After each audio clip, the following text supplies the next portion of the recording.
Welcome to IOE's Peer-to-Peer Dialogues, where we'll be examining the issues shaping the world of work from the perspective of business and employers. I am Jean Milligan, and I am from the International Organization of Employers, and I will be one of your hosts for this series. Join us as we engage in conversations with business leaders, policymakers, and innovators from across the globe. In today's episode, we'll be speaking with Kris de Meester from the Federation of Belgian Enterprises. Kris is a leading expert on occupational safety and health. He's on the board of numerous European organizations and the governing body of the International Labour Organization. This episode, we're examining occupational safety and health and the issue of mental health at work. Let me give you some background, Kris and colleagues, about the extent of the issues related to mental health in the workplace.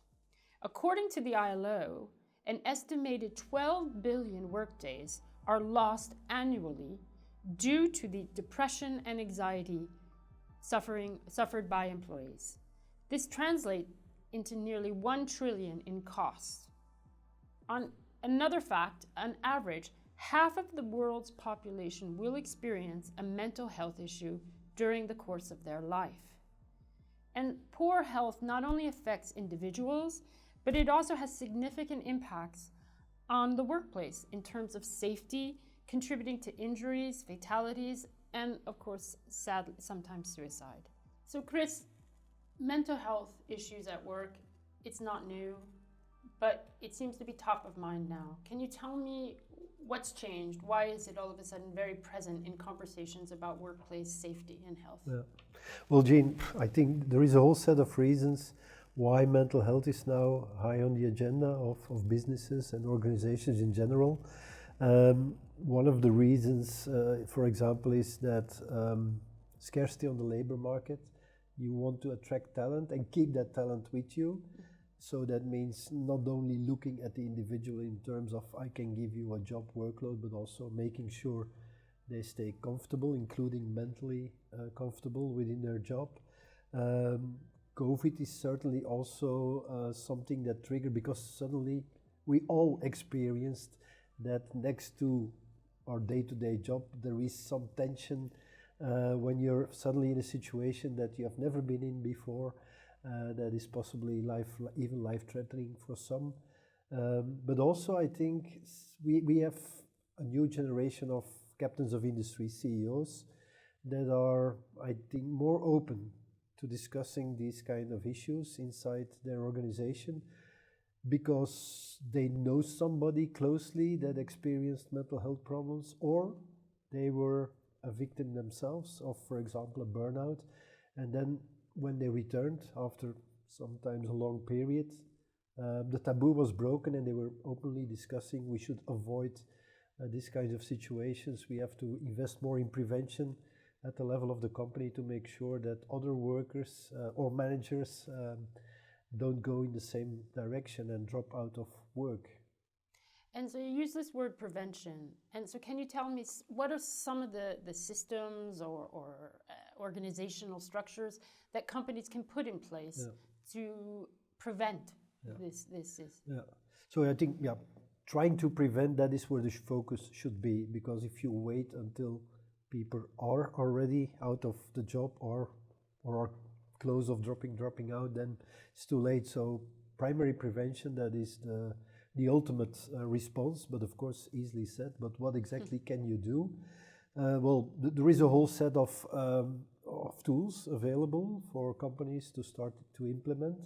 But what is important in the first place is to acknowledge that it's not just about people that are suffering from a mental health issue, whatever that may be. The starting point should be, how can I make the whole of the organization better? Because if you go the way of we will support and help people with mental health problems, you run into discussions as, but what if it's not work-related, if it's in the private, if the causes are the private sphere? Or how can we identify those people? Do we have to diagnose? What are the symptoms, the signals? You can avoid all of that if you focus on the organization as a whole, and if you your starting point, and for me that is really the key phrase, is how do I create an organization where people are able and willing to do their best work. If that's your starting point, you will assess and look for working processes, ways of communicating, ways of allocating the work, making sure that the work balance and the work-life balance of all your workers is okay. And if you have that approach, then it will benefit, by definition, all workers. Doesn't matter whether they are now already suffering, might suffer in the future, it will be beneficial for the whole of the organization. So that's the win-win. It's good for the employer, it's good for the workers. And also, if you address for SMEs, it's difficult, more difficult for SMEs. Yes, if I approach a captain, a CEO of the business owner, small enterprise, if I approach him saying, you need to do something, you need a prevention program to prevent mental health problems of your workers, chances that I have already lost this guy are quite high. But if I say, I have an approach that can make your organization better, your people more engaged and motivated and less dropping out, then he will be immediately interested to hear about what I have to say. So that would be my approach. And then, of course, your question is, but what exactly is it then yes, that exactly. you do? That is going to be my follow-up question. Yes. Oh, you anticipated. So basically, what is it about? It's about the individual, the worker, with his or her competencies, capacities, but also maybe with a health condition or not, but also with aspirations and values. So the thing is, in this approach, you will need to create openness for knowing who your worker is and what his aspirations and values are.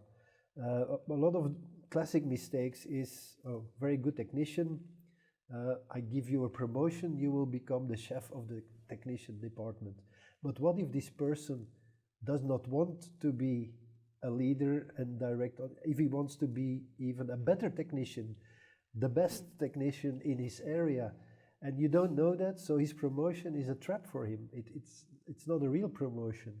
The same thing with values. We know that a lot of young people entering the labor market, they attach a lot of, for them, the environment, the planet we live is very important to them. So if a person like that ends up in a job, let's say for an oil company, drilling oil, still fossil fuel, there is even if he has an engineering background, all of that, there is a high risk of this person at some point in his career having a clash with his personal values and developing mental health problems and even dropping out of work. So that's the first step, the individual with aspirations, values, competency, and you have to try to match that and balance that throughout the career with the work situation. What is the work situation? Is the actual job that you do. So there you already see immediately if there is no match between competency and the job, at some point in time there will be friction, tension. So hiring people that are overqualified might be okay the first couple of months, even years, but at some point in time it won't work. If they do not have the necessary competency, so that's the Peter principle, you rise up to the level of your incompetence, you will run into problems. So the actual job content, that has to be a match. Then you have the working conditions in terms of pay, let's not hide it, pay, but also leave systems, competency development programs, lifelong learning, all of that. That's part of your working conditions.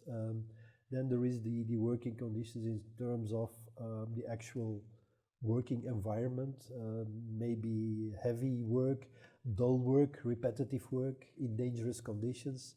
That is another element to take into account. Then you have the working relations.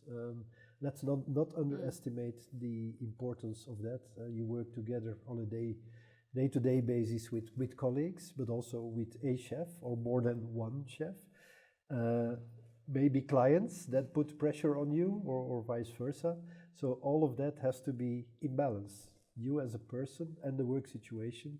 And then on top of that, also working content, working conditions, working relations is organized within work in a work organization context that is allocating the work to people. If there is not enough people, too much work, after a while, everybody in your organization will be close to their limits. So that is the whole picture, balancing continuously, because it's a dynamic situation.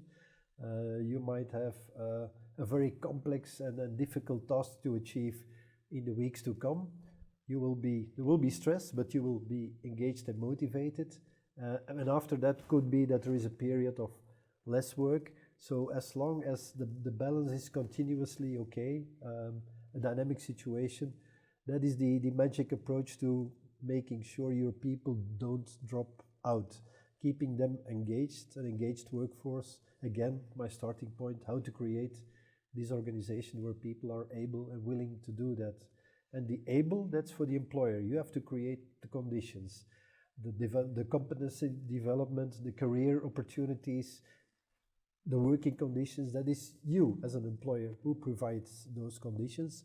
But it's also the worker, the willing, that is the intrinsic motivation of the worker to engage in that job. And the only way to keep them engaged is making sure that this balance is always there.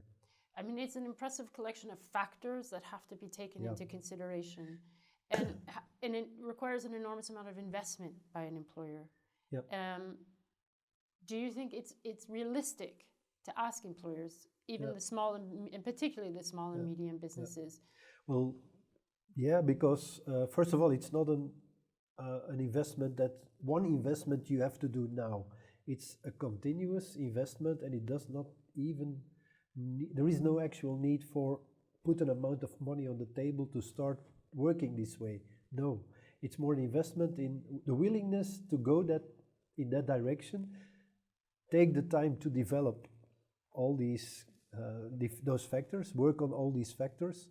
So the investment is spread over time, and it will continue to yield results. It's not a one-shot investment and then your people are okay for a year and then the same problems start over again. No, this is a sustainable way of organizing a business. And do you think one of the things you were mentioning is about stigma? Yeah. Because it is an issue. There's shame sometimes attached that people will feel. So if you are an employer, how are you going to sort of overcome that stigma within your workplace? Okay. Yeah, that is an excellent question, because that is the challenge always, how to overcome stigma. But again, with the approach that I was trying to explain, it is a positive approach. It's a clear signal from the employer to the workers: I want to create an organization where you are able to do your best job. So that's a positive approach. That also implies a signal to your workers: whatever issue you have, I'm here to try to solve it, to help you to solve it, to support you in overcoming it. Because if I would not be willing to do that, my starting point, I want to create an organization where you can do your best job, that would simply not be true. I would have been lying to you from the start. So by saying this, and maybe a better word for this is create a trust base first. If an organization where the level of trust is low, don't start with this approach immediately, because it will fail. Yeah. So you have to build trust first. How do you do that? Well, there is hard methodology to do that, to build trust. And in an environment a high trust environment, stigma will disappear, because people will see no barrier to speak up, because they know the organization we have created is there to assist me, to support me, to overcome this problem. But of course, if you are in a low trust organization and there is no willingness or no way out to build trust, then it will remain a challenge. But that will also impact your competitivity, your productivity. Exactly. And so this question of the impact on the business itself of a mental health issues, in terms of your view, what are the business elements that are impacted? If you could identify a few, some of them. Yeah, well, it's obvious that when people drop out, burnout, it means this guy or girl is away for at least 6 months, 6 months to 1 year out. Imagine that he's in a key position in your organization. It won't be easy to find a replacement quickly. So 1 year, a specialist, one of the pillars of your organization out. Or even if it's not a pillar, someone of your co-workers, in an SME of 20 people, if one person is out, that's 5% of the staff that is gone. And in bigger organizations, what will happen is, if there is no way of replacing the person, the workload will simply be distributed over the remaining people. Their workload may become too high, the second one goes, and then you have all the domino blocks go down. So that is obvious. When somebody is at its limits, drops out, the impact is obvious. But there is a whole series, a category of workers that they come to work, they are doing their job, but they are not delivering their best job. As I said, they are not delivering their best possible outcome. So that has an impact on your productivity and on your competitivity. And if those people are not taken care of, they will drop to another level, which is disengaged, quiet quitting. So that means they will simply only do the absolute minimum necessary. They will spend hours on the job, whether that's telework from home or actually in the office or in the factory. They will spend the time there, but their levels of productivity will go even further down. And there is a small group of people, they are bore out, and bore out, that means they don't see any added value in their job anymore. And basically the symptoms are the same as with burnout. They feel completely useless and they will eventually go on sick leave. But it's the biggest part, the people that are still coming to work, but not willing or able anymore to deliver their best job, that should be the ones we need to worry about. Bored out, okay. No, the bored out, they are the bottom of the scale. They will be on sick leave like the burnout. Of course, you have to try to prevent it. But those who are still, they are there at work, but not delivering as they could be able to deliver. These are the ones you should worry about, because they will have impact on your competitiveness, on your productivity levels. And so what can you do to protect them, to care for them? Yeah, well, that is where the prevention kicks in. And if you show the willingness as an employer, if you are open to discuss all these elements together, what their values and aspirations are, what the actual job they do is, under which conditions, how they collaborate with each other, how they communicate with each other, how the tasks are allocated within the company, within a team. If you show the willingness to discuss all that and try to improve all that, try to balance all that, then you will prevent them from going into that stage of quiet quitting, disengaged. You will keep them motivated. Yeah, so it's good. Actually, it's been helpful to have sort of the business case for the having an environment where mental health issues are addressed or at least raised. What are the resources that employers can identify or have to, in fact, address any issues, or to put in place this environment that you're describing? Maybe first on the business case, because what I'm explaining now here is that's the ideal situation. But I always say it's not for me to tell you what your business case is. So the trigger for you as a company or an organization doesn't matter what that trigger is. It might be you as an employer that suffered a burnout yourself. It might have been someone in your close relatives. It might be even the trade union saying working conditions are unbearable, we need to do something. So doesn't matter what the trigger is for you, as long as you show the willingness afterwards to start engaging in this model that I'm describing, That is the way forward. So I'm not saying this is the business case, bam, bam, bam, productivity, people. No, it will be up to you to define why you want to engage in it. But as I said, if I tell you my starting point is I can make this organization and the people working in it better, why wouldn't you not engage in this kind of approach? So the resources then, well, obviously, one of the things, the trust I already talked about. The first that comes to mind to me, the most important one, first of all, to get everybody believe in the project is communication. So that means look into the way communication is organized within the organization.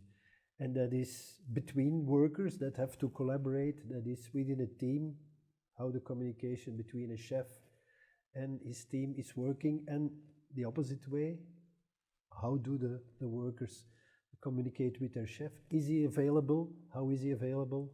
Between chefs, between maybe the governing board and the shareholders, how the communication with the clients is organized. A lot of people suffer not from how the company is organized, but they suffer because the clients are able to exercise pressure or too much pressure on the workers. In construction industry, if the one ordering the construction work is directly putting pressure on the workers because he's paying and he's present at the work site, putting pressure, yeah, that will impact the workers also. So that is communication. So you have to look into that and see, how do we organize communication? Should we not build in filters? For clients, it would be always good to make sure that there is no direct communication, but there is a filter that somebody, your client relationship management or whatever you call it, and as a me, it will be the boss probably, who needs to be, he needs to be there to filter. So that's communication. Next thing is open dialogue on competence, job content. These are the tasks attributed to you. These are your. This is about how people function, their capacities. Their need maybe to the whole lifelong learning thing, in combination with their aspirations. One of the biggest mistakes that we still frequently run into is, oh, there is a training program, all the workers the same training program, but the needs could be different, the aspirations could be different. We will train, we need more assertive staff. We will all give you training on assertivity, to be more vocal against clients, against people who complain. But maybe some people don't need it, don't want it. So that is an often made mistake. So this is the whole thing about allowing people to develop throughout their career. Some want to be, as I already gave an example, some might be, their aspiration might be to become the biggest specialist in the world. Others are more, I want to have an overview. I think I can work horizontally in the organization and give support a bit everywhere. Others want to become leaders and clearly have a team under them where they are the team leader. So this is about the aspirations, and that requires a slightly different kind of HR approach that is more open to people's needs, workers' needs, and no one-size-fits-all solutions. It's not more costly to respond to individual needs than just to push everybody through the same training program, because if 50% of the people are not interested, you will have a lost day of pay anyway. That is the second element, the working conditions. Okay, that's a more tricky one. This is about, as I said, pay, numbers of days you have off, paid vacation, the working schedules. But that is a more tricky one. Here I think evidence-based approach, are the wages that you pay your workers, are they comparable to competition in the market? So a bit of benchmarking with the market. And then also, look at, don't be afraid to distinguish between workers, because as long as you have valid reasons why somebody is paid more than somebody else, it's okay. Of course, discrimination is, there is a narrow line between discriminating but as long as you have good reasons for that, but it's important to be transparent about it. The young generation, the new generation, they talk to each other. They will know if they have the same function, job, and you pay the other one more. They will immediately know. So be transparent, but also listen to, again, the needs. And of course, if it's above what you can afford, also be clear about that. Because maybe the future of some of your workers is not inside your organization. Maybe you have to say goodbye.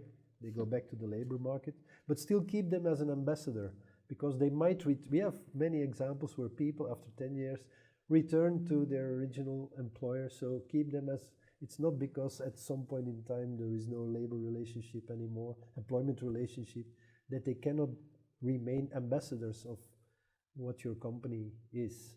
And then what was the working conditions as such, the noise, machines, dull, dangerous working environments. That's the classic health and safety, occupational safety and health prevention, where we can still step up the efforts also to make, because if you do not feel comfortable, if you are insecure, if there is a risk of an accident almost every day, you will not feel mentally, you will not be fully engaged in your work if you are exposed to those type of working conditions. And do you have concrete, like, how does an HR person, do they structure this? Because you're talking about communication, open dialogue. And concretely, how do you structure this into the organization? Do you have twice a week sort of dialogues? You're obviously analyzing the individuals and job descriptions, but also concretely, how are you setting this up? So I would not say this is the task of just the HR department, because we're talking about a whole series of elements. For me, it's human resources meets the occupational safety and health people and meets the line management. Never forget the line management, because in the end, the job needs to be done. Some people have to perform, so the line managers, if they don't believe in your project, it will fail. So you need all these functions together. How do you start? I would say start with a trust building methodology. Unless the starting point is there is already we consider our organization to be a trustworthy organization, you can immediately jump to the next level. But if people, you need, what I am trying to explain to you now, it takes probably 3 times more time to explain that to the workers, to the line managers, to the HR people, to understand what we are aiming for. So you spend time on that. The next step is then, how do you organize it? Well, small organization, it's obvious. I would say get some external expertise to guide you through the process, because you will lack the knowledge, the competence internally to bring all these elements together. So hire an external specialist, but try to avoid that they are just focusing on one of those elements. You need this multidisciplinary, the broad approach. You cannot say, oh, we will just improve communication, but we will look about your competency development and your career opportunity. We will look into that later. That won't work. So if you get external expertise to guide you through the process, make sure that they have this broad approach, that they take all the elements on board at once. In larger organizations, I would say in the first place, after building trust, everybody knows what kind of approach we're going to develop. Bring those HR people and those OSH people and those line managers together in a kind of task force and build it up step by step. And in the world of occupational safety and health, among the professionals in this field, do you see that mental health issues in mental health dialogue, discussions around mental health are becoming more and more predominant, more present? You've had a 2-decade career, so tell me, in that time, are you seeing this issue taking more and more place? Yeah, that is quite clear within the occupational safety and health functions in companies or external occupational safety and health consultants and organizations. We see this is becoming more and more important.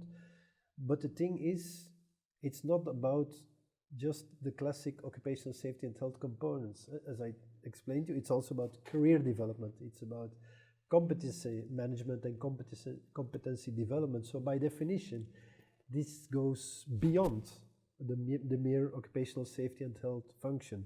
And that is, I think, yeah, mistake is maybe a too big word, but I understand it. Your automatic reflex as an organization, we have an OSH team, or I have to pay this external occupational safety and health service. I have to pay them anyway, so they can deal with it. Yes, but only partially. And so that is, I think, a classic mistake. They solely rely on the OSH team, but the OSH team will never, they will never alter your recruitment policy or your career development policy. So you need to broaden it and to bring the HR function and the line management on board, because, as I said, they are key. If they don't believe that this will help them to organize the work and get the job done, then it will go nowhere. And do you have for us just some concluding thoughts as we wrap up here about sort of where we're going in this issue?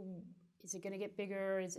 Are there new techniques developing? Your sort of concluding reflections. Yeah. Well, to conclude, I would say this will not go away. Whether you now call it mental health at work, or making organizations better, whatever the name you put on it, it will be there and it will stay there for a series of reasons. We will encounter more changes in the world of work, and faster changes: technology, AI, digitalization, scarcity on the labor market, more people that are environmental aware. So that will trigger the need for companies to have this kind of comprehensive approach to their workforce. It will be a necessity. If you want to be competitive, you will have to deal with your workers, not just look at their performance as such, but also take into account values, aspirations, their work environment, the working relations, all the elements that I summed up, bring them on board, and that will be an absolute necessity for companies to remain performant and to remain sustainable, which I think if you create a business, you don't want it to disappear after 2-3 years. You want to become a sustainable business. Not all will succeed, but if you embrace this kind of approach, it will give you leverage to remain. Well, thank you, Kris. Yeah. Thank you, Kris, for the conversation today. I enjoyed it enormously, and I know it's not an easy topic, but it is not an easy topic, but I think an important one. Yeah. So thank you. Yeah. I think we can all relate to it because we are in the job. We're all in the job, and we're all vulnerable. Thank you. Thank you.